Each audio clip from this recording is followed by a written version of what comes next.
Hi, friends. What a beautiful day this is. It's such a gorgeous day that our Lord has made. I thought I would walk you through our yard and just kind of show you a little bit about our gardening situation. Uh, my husband and I, we live in a mobile home park in the country in southwest Idaho. We previously were in Grow Zone 6B, and with the new upgrade to the Grow Zone maps, we have been moved up to Grow Zone 7A, although we are just barely on the border of the Grow Zone 7A.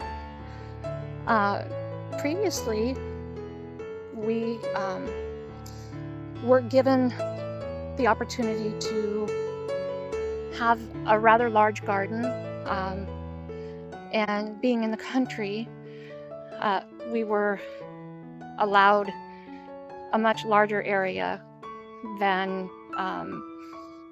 what our lot size actually is.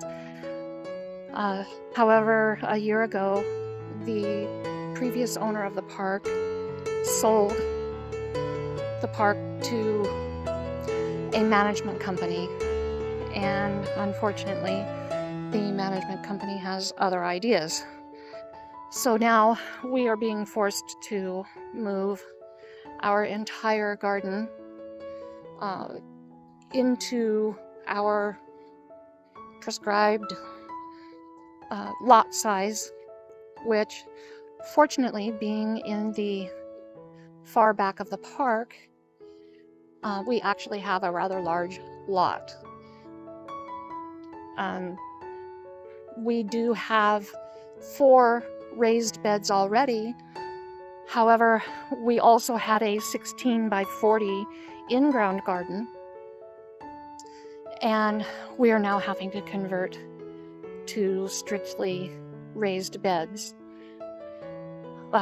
We were fortunate to find a really good deal on some lumber, and we have picked up that lumber, and we'll begin building just as soon as we have enough nice days and time to begin our build. Right now, being in southwest Idaho, we are still experiencing plenty of cold nights and chilly days, so I can't really start my garden. I can start some of my seeds. I did just check in my little greenhouse, and I noticed that the temperature inside there is 88 degrees, while it's 48 degrees outside. So I should be able to get some seedlings started in the greenhouse pretty soon. Hopefully in the next week or 2 I can get those going. At least some of the colder weather crop. I have just a small, I believe it's a 4 foot by 2.5 foot greenhouse. Very beginner greenhouse, and I just got that this last summer. We've built it up on a platform and put casters under it so that we can move it to accommodate the sun or put it in the shade if we need to, for those extra hot days that we tend to get. But anyway, I thought I would show you where our garden was and how we're going to accommodate the needs of the park. So anyway, let me turn you around here and I will show you what we have going for us. So this right here is where we have been growing. We had, like I said, 16 by 40. I had a 16 by 40 foot in-ground garden, and we had the 4 beds around the outside. 4 of our beds are 8 foot by 2 foot, and I know 2 foot doesn't sound like much, but I am disabled and I can't stand for very long. And so I have an electric wheelchair that I can use when I'm outside if I become fatigued or if I can't stand for very much longer. Then I bring out the wheelchair, and the 2-foot allows me to sit and still be able to reach to the far side of the bed. If it was any wider, I would not be able to reach. So 2-foot is perfect. So anyway, I have grown radishes, I've grown carrots, I've attempted green onions. I've not been very successful with those, but I'm learning.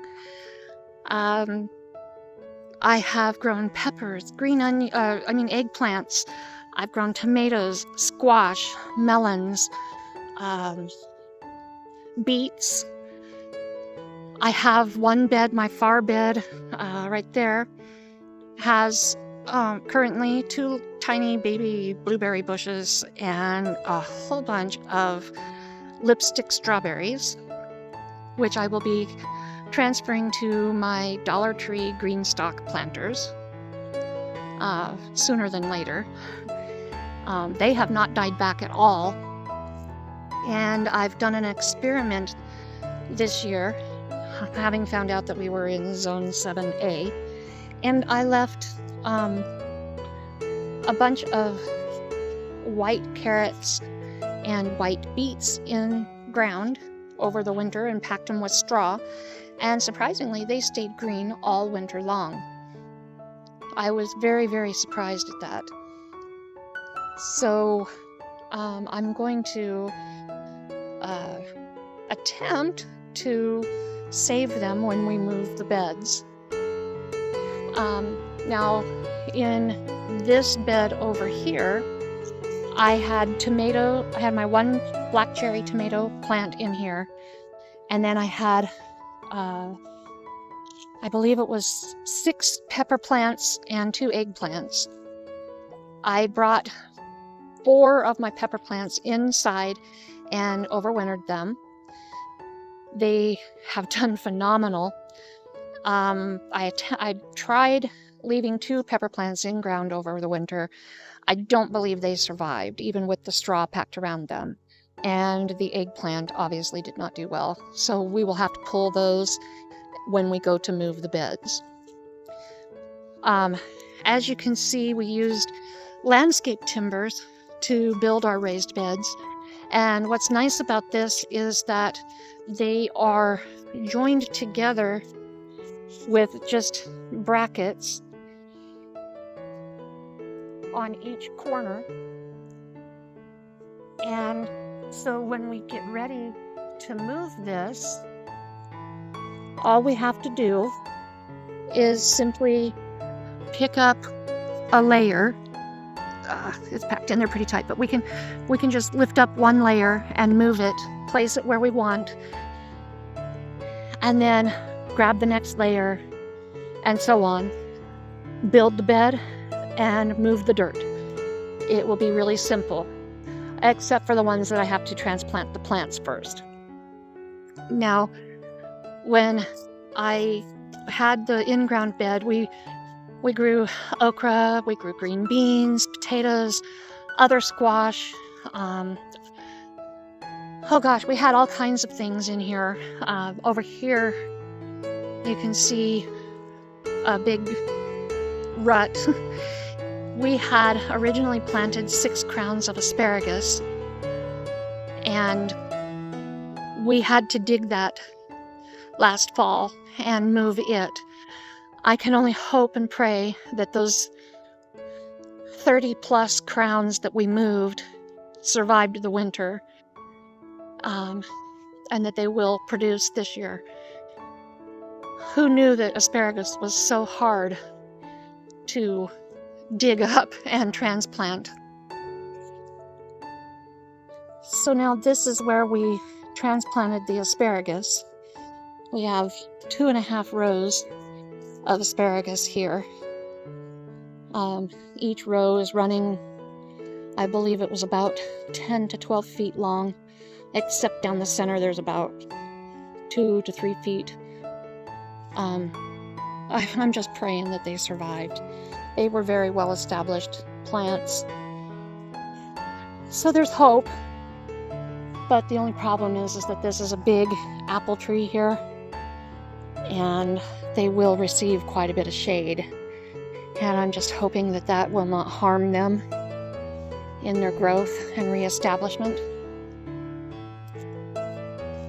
But they are here. They're just little twigs sticking up right now.